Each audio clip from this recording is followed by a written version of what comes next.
2, 3, 4.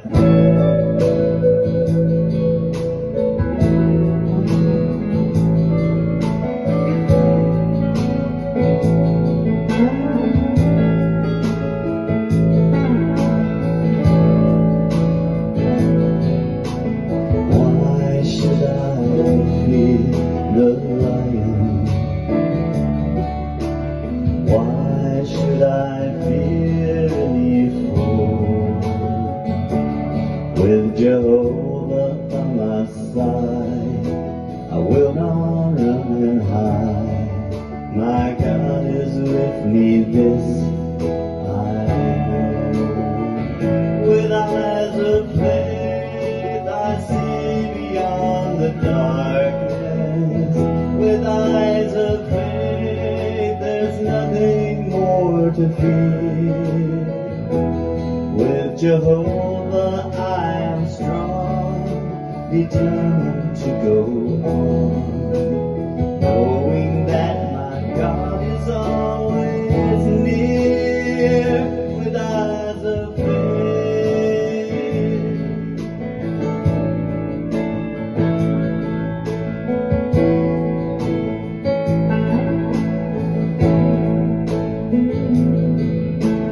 those faithful ones before us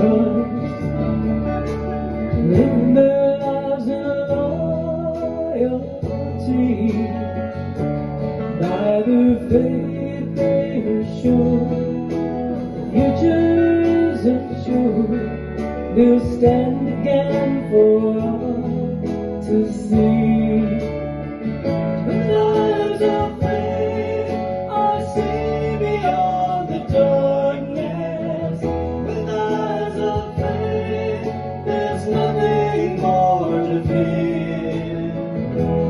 With Jehovah I am strong, determined to go on, knowing that my God is always near. With eyes of faith, with eyes of faith, I can move a mountain. With eyes of faith my hope is sure. Where would I be without the faith that helps me see beyond the trials I endure?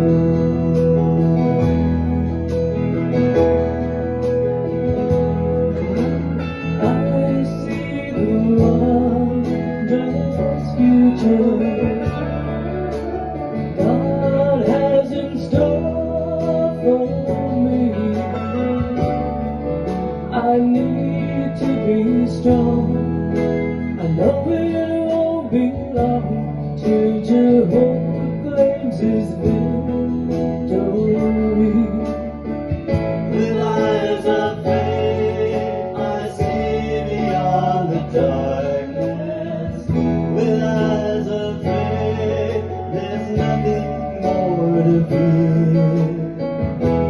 With Jehovah I am strong, determined to go on, knowing that my God is always near.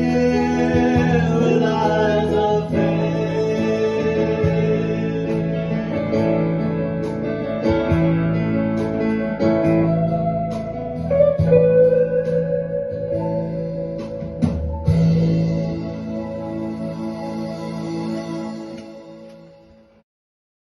Mike, I got one out to tell you about two old boys I knew up in eastern Kentucky. That's where my folks are from.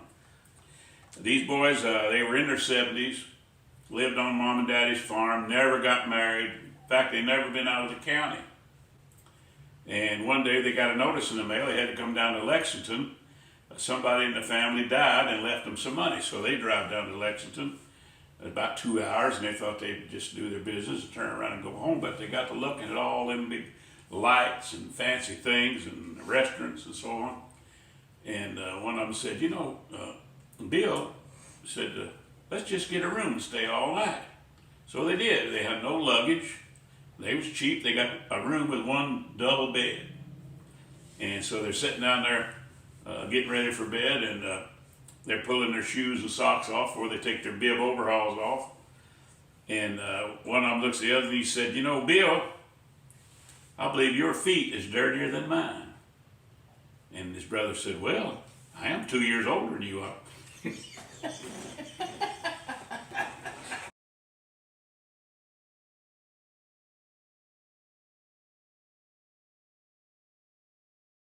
Trying to do the job alone. I'm writing in response to your request for additional information.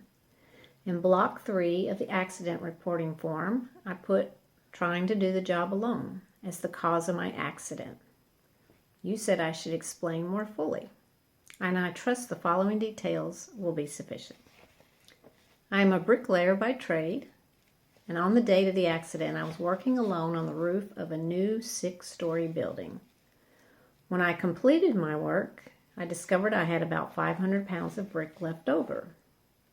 Rather than carry the bricks down by hand, I decided to lower them in a barrel by using a pulley, which was attached to the building at the 6th floor. Securing the rope at ground level, I went up to the roof, swung the barrel out, and lowered the bricks into it. Then I went back to the ground and untied the rope, holding it tightly to ensure a slow descent of the 500 pounds of brick. You'll note in the block 11 of the accident report form that I weigh 135 pounds. Due to my surprise at being jerked off the ground so suddenly, I lost my presence of mind and forgot to let go of the rope. Needless to say, I proceeded at a rather rapid rate up the side of the building. In the vicinity of the 3rd floor, I met the barrel coming down. This explains the fractured skull and broken collarbone. Slowed only slightly, I continued my rapid ascent, not stopping until the finger of my hands were 2 knuckles deep into the pulley. Fortunately, by this time I had regained my presence of mind and was able to hold tightly to the rope in spite of my pain. At approximately the same time, however, the barrel of bricks hit the ground and the bottom fell out of the barrel. Devoid of the weight of the bricks, the barrel then weighed approximately 50 pounds. I refer you again to my weight in block 11, 135 pounds. As you might imagine, I began a rather rapid descent down the side of the building. In the vicinity of the 3rd floor, I met the barrel coming up. This accounts for the 2 fractured ankles and the lacerations of my legs and lower body. The encounter with the barrel slowed me enough to lessen my injuries, and when I fell onto the pile of bricks, fortunately I only cracked 3 vertebrae. I'm sorry to report, however, that as I lay there on the bricks in pain, unable to stand and watching the empty barrel 6 stories above me, I again lost my presence of mind and I let go of the rope. The empty barrel weighed more than the rope, so it came down and broke both my legs. I hope I furnished the information you require.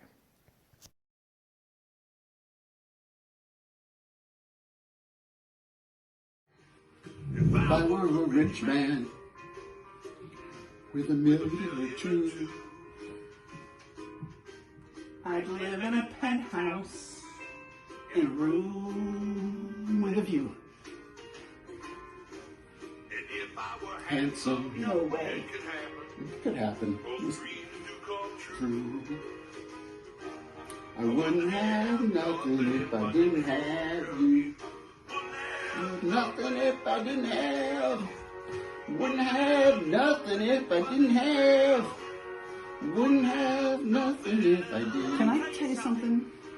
Yes, I have indeed. And you're agreeing with it. Your grace and your charm. Everyone loves you, you know. I know. But I must admit it, the guy you always come through. I wouldn't have nothing if I didn't have you. You and me together, That's how it always should be. One without the other don't mean nothing to me. Nothing to me. Yeah, I would be nothing Oh, now. if I didn't have you to serve. I'm just a plucky little eyeball Yeah? and a funky optic nerve. It's me now. No. Hey, I never told you this. Sometimes I get a little blue, Looks good on you. but I wouldn't be nothing if I didn't have you.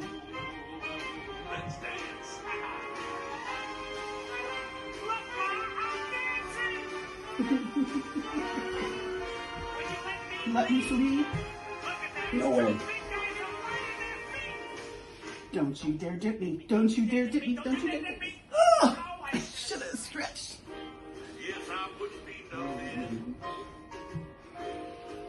Didn't have you. I know what you mean, Sully, because Know what to do. me too, because Oh, what to I'm do. gonna keep singing my part. I'm not saying it. It's true. I wouldn't have nothing if I didn't have. I wouldn't have nothing if I didn't have. I wouldn't have nothing if I didn't have. Wouldn't have nothing if I didn't have. Two. Take two.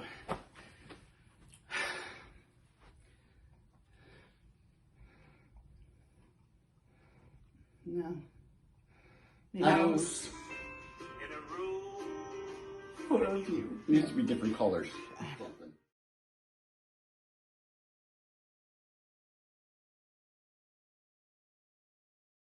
Okay, for this year's variety show, I'm going to do 2 demonstrations with heavy equipment. The first demonstration, I'm going to load and unload a track hoe on a trailer without any ramps. And in my second demonstration, I'm going to jack this dozer off of the ground where we can change these rollers under here on these tracks. And that dozer weighs 33,000 pounds, and I'll have it up in around a minute, 60 seconds. Okay, we're ready for my first demonstration with the track hoe. Here it is.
Okay, it's time for the second demonstration. I'm going to lift this dozer in less than 60 seconds, ready to put those rollers under it.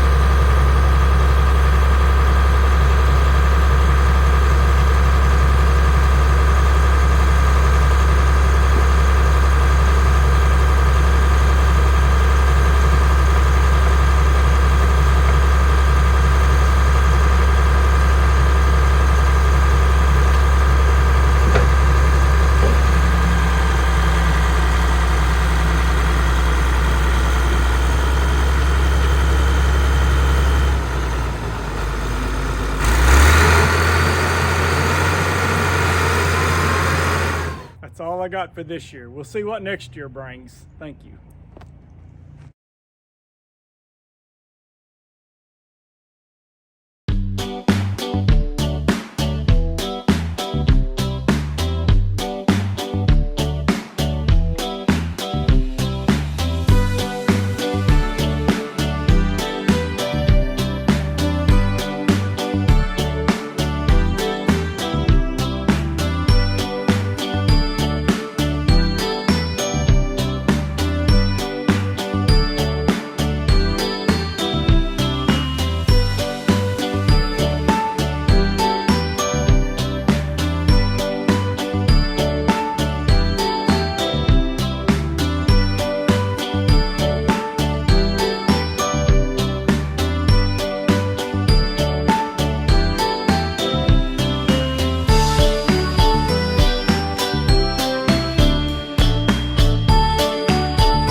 So I gotta tell you about this new pig that I just got. He's so smart, you know. I just got him a couple days ago. He brings the mail in for me. At the end of the day, he turns out the lights. And just yesterday, he started playing the piano. You can tell me now, I want to come over and see this pig. Yeah, I would like to see that. All right, you come over Friday and see the pig. All right, here we go. It's Friday already. Come back. All right. So let's go. We're back. good at this. Yeah. So now here's the pig. You see him over there in the. Yeah, but he only got 3 legs. Yeah, you know, when you got a pig that smart, you don't want to eat them all at one time. To show that I can be serious, I wrote a serious song about a serious subject. Getting old. It's called Still Kicking. Well, lately I've been feeling like I'm coming apart at the seams. They say I'm a baby boomer, but ain't sure what that means. That guy looking back from the mirror, well, he's a stranger I see. 'Cause in my mind I'm 17 and the world still belongs to me. I got a pair of Walmart glasses I can't ever find. When I put on my old blue jeans, I ain't got no more behind. I still got most of my own teeth, but my plumbing ain't in a rust. Yeah, you might say I'm still kicking, but I ain't raising too much dust. Well, I'm a charter member in the hair club for men. My sugar's now called sweetener, and the yeller bag comes in. My doctor looked me in the eye, less beer and more green tea. But doc, what am I gonna do about my hops deficiency? I get the newspaper from the box in my underwear. Last week 3 neighbors yelled at me, I don't really care. Boxers or briefs, knobby knees, can't understand the fuss. Yeah, you might say I'm still kicking, but I ain't raising too much dust. I got hair growing in my ears and soreness in my feet. The neighbors' kids all take the ditch when I drive down the street. And lately when I try running, Well, my phone started making noise. I guess it's just old Arthur. He's the worst of them Irish boys. My eyes are now are getting dim.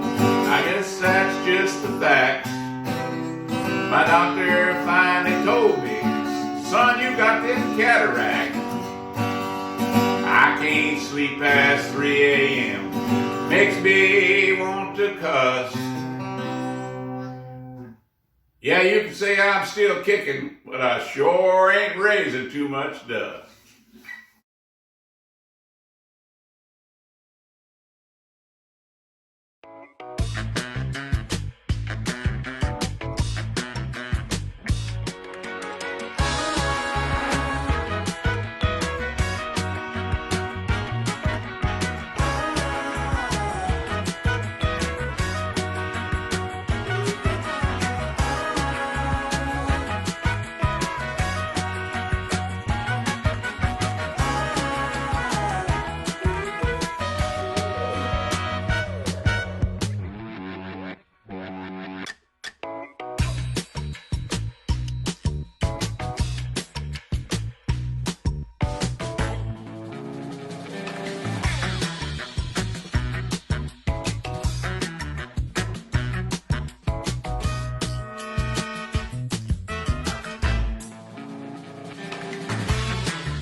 Hi brothers and sisters in Kentucky. My name is Hanalei and I'm here with my sister. Hi everyone, my name is Alani and today we're going to be saying the song Sweet Caroline for you.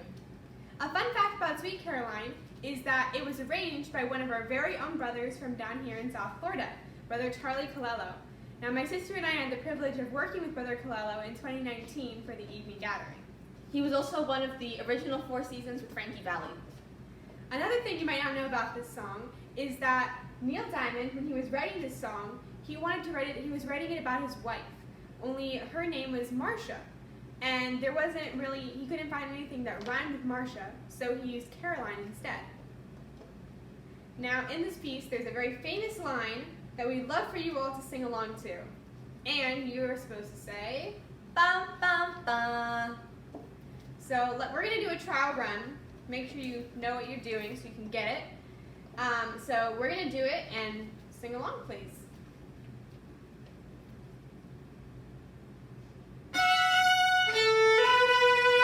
Bum, bum, bum. Okay, that was pretty good, but I think you can do it better. So we're going to do it again. So once more, please. Ready? Ba, ba, ba. That's more like it. So we're going to play this song through from the beginning, and please sing along and enjoy the song.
We love you guys. Love you. Elwood, thank you so much for inviting me in today. I'm in the Bible educational work, and I'd like to demonstrate how a Bible study is done. Are you familiar with our work? Well, son, I know the Bible from A to Z. I might even educate you a little bit. Let me break it down for you. One day a man was going down the road from Jericho to Jerusalem. Along the way he met the Queen of Sheba. She gave him 100 pieces of gold and 100 changes of clothes. Then he got up in a big chariot and he's going down the road and he rode till he run under a big oak tree and he got his hair tangled up in the branches and he was hanging there. Pretty soon his wife Delilah come along and she cut his hair and he fell down on the stony ground. Then it started to rain for 40 days and 40 nights. So he hid himself in a cave till the ravens come and brought him food and water. And after the water went down, he went on down the road towards Jerusalem again, and he come upon a big tower, and he looked up there, and there was Jezebel. So he said, throw her down. And they throwed her down 7 times. And he said, throw her down some more. And they throwed her down 70 times 7, and from the fragments thereof they picked up 12 baskets, and you asked me if I know anything about the Bible. Wow, that must be the King James Version.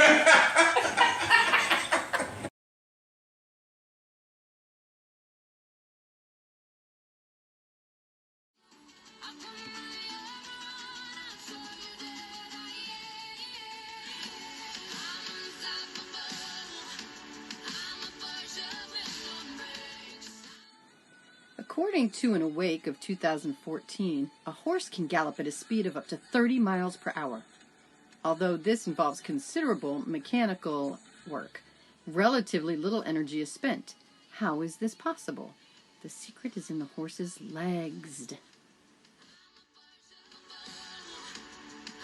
Consider what occurs when a horse gallops. Elastic muscle tendon units absorb energy when the leg steps onto the ground, and much like a spring, they return it, propelling the horse forward.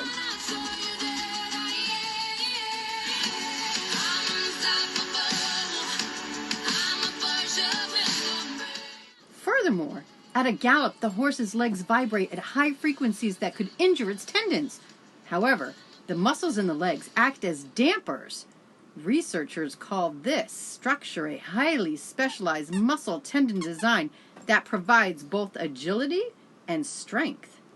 Engineers are trying to imitate the design of the horse's legs for use in 4-legged robots. However, according to the Biometric Robotics Laboratory at the MIT, the complexity of this design cannot be easily duplicated with current materials and engineering knowledge. So what do you think? Was it designed? I cannot wait to gallop with the wind on the back of a horse with no saddle in the new system. What about you? No, I can sleep until I feel your touch.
Hi, welcome to The Joy of Painting. I'm Lily Ross. Certainly glad you could join us today. Me and my buddy Peabody are going to be painting a nice little paradise scene today. Let's get started, shall we? We're going to start with some alizarin red. We're going to put it right here, right in the sky, just to warm it up. You don't want to set it on fire. It's very easy to set it on fire. Next, we're going to go into a little bit of phthalo blue in our nice little crisscross. I don't really have anything in mind here. I'm just going where the brush takes me. Whatever I feel like. Well, that was too much paint thinner. But you know, that's okay. It's not a mistake. It's just a happy little accident. Well, let's just go for it. This is our world. It can be whatever we want it to be. Might be pretty neat. Now that we cleaned our brush, I like to do a little something to get the extra paint thinner out. Something Jehovah would approve of. We're just gonna beat the devil out of it. I love doing that. Now we're going to decide where our mountain's going to go. Don't let a little mountain scare you. You decide where those little rascals live. We're going to get our palette knife and just get a little roll of paint. I think I want my mountain to go right here. Make a little peak, and then we're going to drag down. Adding little peaks as we go. Whatever you want. It's your painting. You decide where it goes. Isn't this fun? We're just going to drag down. Isn't that nice? Every mountain needs a friend. That's what I say. Look at that. Now our mountain's not alone. Now we're going to add some snow. I like snow. We're just going to drag down real lightly, not too hard. Oops. Not oops. It's not a mistake. It's just a happy little accident. Look at that. Another happy little accident. I love it. We're going to make some little trees for Peabody. We're going to give this tree a little friend. Because everybody needs a friend. Even trees. I think trees are just the happiest part of nature. Making some nice little doodles right there. I make up words. I'm real bad about that. You know, we all see nature through different eyes. That's how you should paint it. We're going to add a big tree. Big, big tree. Now we're going to add some highlights. They're the highlight of my day. It's a little painting humor for you. Wherever you think they'd look best. That's where they're going to look best.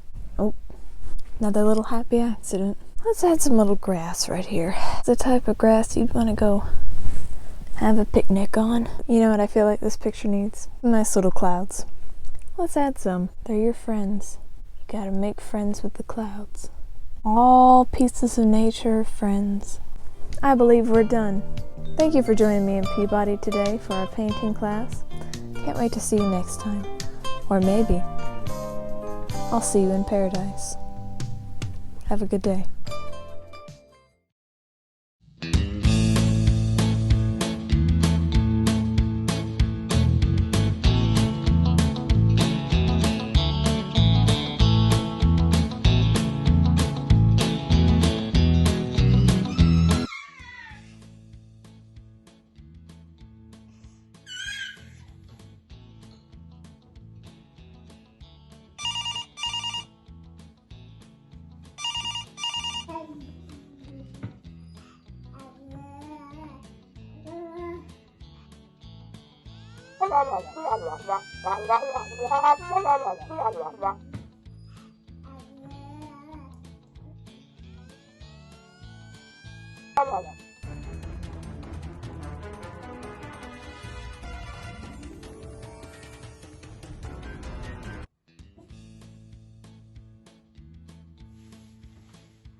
That's all, folks.